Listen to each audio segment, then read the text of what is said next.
Halo semuanya, perkenalkan nama saya Adika Saputra Lubis dengan NPM 2341-1097 dari kelas manajemen ekstensi. Pada kesempatan kali ini, saya akan membahas materi mengenai analisis laporan keuangan. Definisi, laporan keuangan sendiri menjadi bagian dari proses pelaporan keuangan. Kegiatan ini bisa dikerjakan oleh pihak audit di lembaga pemerintah, firma, akuntan, dan lembaga lainnya. Tujuannya adalah untuk memastikan akurasi serta tujuan terkait pembiayaan, pajak, atau investasi. Selanjutnya ada tujuan. Tujuan melakukan analisis laporan keuangan. Yang pertama, memahami potensi perusahaan untuk melunasi utang dan bunga, baik jangka panjang atau jangka pendek.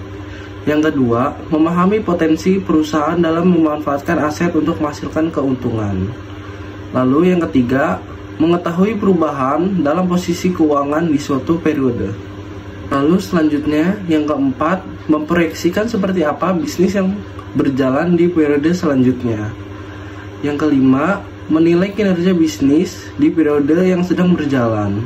Yang keenam, membandingkan nilai perusahaan sendiri dengan nilai kompetitor.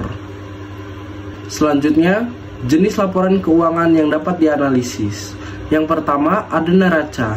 Neraca merupakan laporan keuangan perusahaan di mana di dalamnya adalah informasi aset, kewajiban pembayaran ke pihak terkait mengenai operasional, serta modal di periode tertentu. Komponen yang ada di dalam neraca adalah data histori aktiva.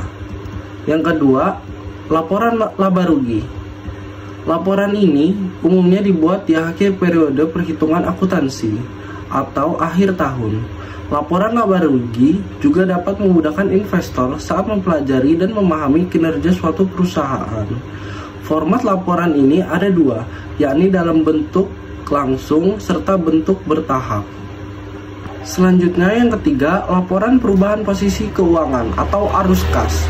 Laporan ini akan memperlihatkan akuntan atau manajer seperti apa kas perusahaan dipakai selama ini. Ini berarti manajer bisa memantau semua sumber serta bagaimana penggunaan dana. Laporan ini termasuk krusial dalam analisis laporan keuangan karena adanya arus kas bisnis. Disebut juga sebagai laporan arus kas. Di dalamnya terbagi 3 kegiatan utama. Di antaranya ada aktivitas pendanaan, operasi, dan investasi. Lalu yang terakhir yang keempat, laporan perubahan modal. Laporan perubahan modal akan menunjukkan penurunan atau peningkatan modal bersih di suatu periode. Pembuatan laporan ini memerlukan laporan laba rugi. Ini disebabkan karena akuntan harus memerhatikan nominal modal pada akhir periode sesudah dikurangi rugi atau laba perusahaan. Selanjutnya, metode analisis laporan keuangan. Yang pertama ada analisis horizontal. Metode analisis horizontal merupakan metode dengan melakukan perbandingan tiap pos yang sama dalam laporan keuangan dengan periode yang berbeda. Biasanya, perbandingan akan dianalisis berdasarkan 2 atau 3 periode lebih awal. Yang kedua, ada periode vertikal. Metode dalam analisis laporan keuangan berikutnya adalah analisis vertikal. Analisis ini kerap dipakai ketika melakukan perbandingan terhadap pos keuangan berbeda di suatu laporan dan di periode yang sama pula. Metode ini kerap dikatakan sebagai metode statis. Yang ketiga, ada analisis industri. Di samping metode horizontal dan metode vertikal, ada satu lagi metode dalam analisis laporan keuangan. Nama metode ini adalah analisis industri. Analisis ini akan membandingkan perusahaan dengan perusahaan di bidang serupa. Selanjutnya, prosedur dalam melakukan analisis keuangan. Yang pertama, memahami latar belakang data perusahaan. Latar belakang data termasuk bidang usaha dan kebijakan akuntansi yang diterapkan oleh perusahaan. Yang kedua, memahami situasi yang mempengaruhi perusahaan. Kondisi ini termasuk informasi tentang tren atau kecenderungan industri, perubahan selera konsumen, perubahan teknologi, serta perubahan faktor ekonomi seperti tingkat bunga, pendapatan per kapita, pajak, dan tingkat inflasi.